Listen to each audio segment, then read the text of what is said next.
Hey everyone, it's 1010 here. 10 minutes with 1010. Hopefully, it will actually be 10 minutes long. But I wanted to discuss something really significant with the numerical significance of 1972, 172, or 72, okay, in any given order. Right? So I was talking with RadX, the one from 72, and I suggest if you don't know much about the 1972 time hack, you go to his channel, RadX 172. All right? And you can learn more about the time hack of 1972, or you can just go to the internet and look up all the significant events that took place in 1972. Or you can look up pretty much event like September 11th and how that correlates back to 1972. You can look up Cern and see how Cern is in 1972 as well. A lot of our presidents and the significance behind what they did is in 1972 as well. Some major significant turning points in our world, in our country, occurred in 1972, and pretty much everything significant from that point on into today, you can probably go back and tie it to 1972. All right, so that being said, we'll talk about Cern.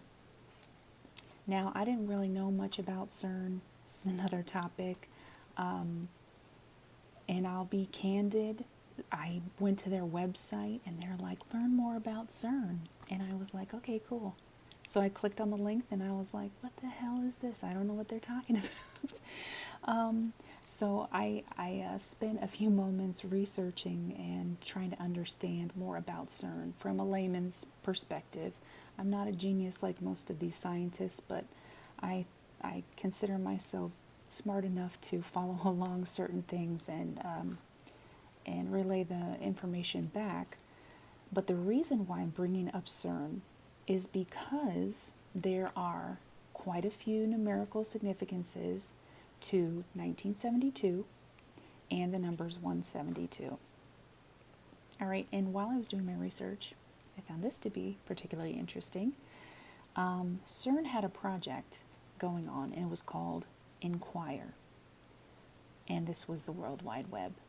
So, CERN was responsible, in essence, for the World Wide Web. Some of the people that worked there. All right, so we're going to learn a little bit about the Large Hadron Collider and what it does. What exactly does it? What do they even use it for? Like, what's its purpose, right? So, according to CERN, the goal of the Hadron Collider is to understand the nature of the most basic building blocks of the universe and how they interact with each other. All right? So, a little bit more about the Hadron Collider because we're talking about numerical significance. The Hadron Collider is 17 miles and it smashes two particles together. So the numerical significance is 172. Again, like a fingerprint from the time hack that occurred in 1972. Now, in 2017, the Large Hadron Collider was restarted or reset after 17 weeks. Okay?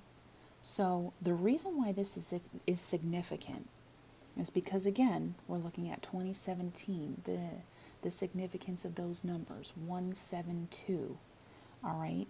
And the fact that it was restarted and reset after 17 weeks. They could have picked any amount of numbers, but they were like, hey, 17 weeks, perfect.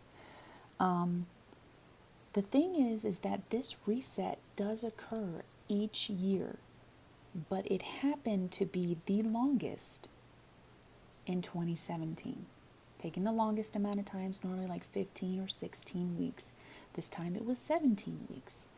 And they said the reason why they wanted to do this reset is because they wanted to increase luminosity. Okay? And more collision. They wanted more collision to happen. So they spent more time on the machine to create this. All right? So when you think about that, is Cern, or this Large Hydrogen Collider machine, some type of time machine, or does it have the ability to hack time? There's a good chance that it does, or create some kind of portal that allows other alien species to come into our atmosphere. Like in 2017, Oumuamua came. In 2017, Rad-X had his experience with the Draconian.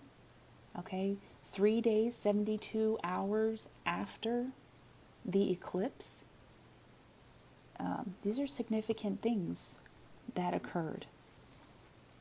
All right, so whether a time machine or some type of time hack that also took place in 2017 as well as 1972, the most significant year for a time hack was 1972. Something happened. All right, and I even looked up, I went back to the cube. All right, then go back and watch my video about the black cube. I even looked up the black cube 1972, and it took me to the Twin Towers. Okay, and the owner of the company who ran security for the Twin Towers, I'm not going to say who they are. I would suggest you go back and research that. I don't want to get knocked off of YouTube. So, there's also more significance. I don't know if many of you are familiar with the God particle. A lot of scientists, they don't call it the God particle, but it's a general term that a lot of people use and are familiar with when it comes to Higgs boson. I hope I'm saying that right. It's B-O-S-O-N. And Peter Higgs found this particle, okay? And this is what was located, I guess, in the Hydrogen Collider. And it was done July 2012. So that's 7/20/12. Again, the numerical significance tying us back to 1972.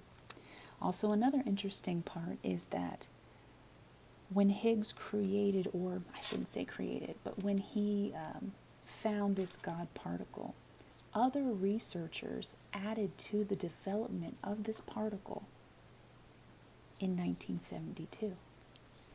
Okay? So, here we have Cern, which is, this one is located in Switzerland, and there's a couple of them, I believe, in the world. And the most active is the one in Geneva, which is a neutral place, which is also interesting because the number 72 is average. It's neutral. It's a neutral pH. It's a comfortable temperature that people like to be at, 72. All right, so Switzerland makes sense. They're a neutral country. So let's put it in a neutral zone. All right, so again, going back to Cern and their hydrogen collider, 17 miles long, it smashes two particles together. Now, some people have their thoughts on what Cern is or what it could be, but Rad-X and I were talking earlier, and we think that it is some type of time machine, or it has the ability to hack time. And that's one of the main reasons why they do it.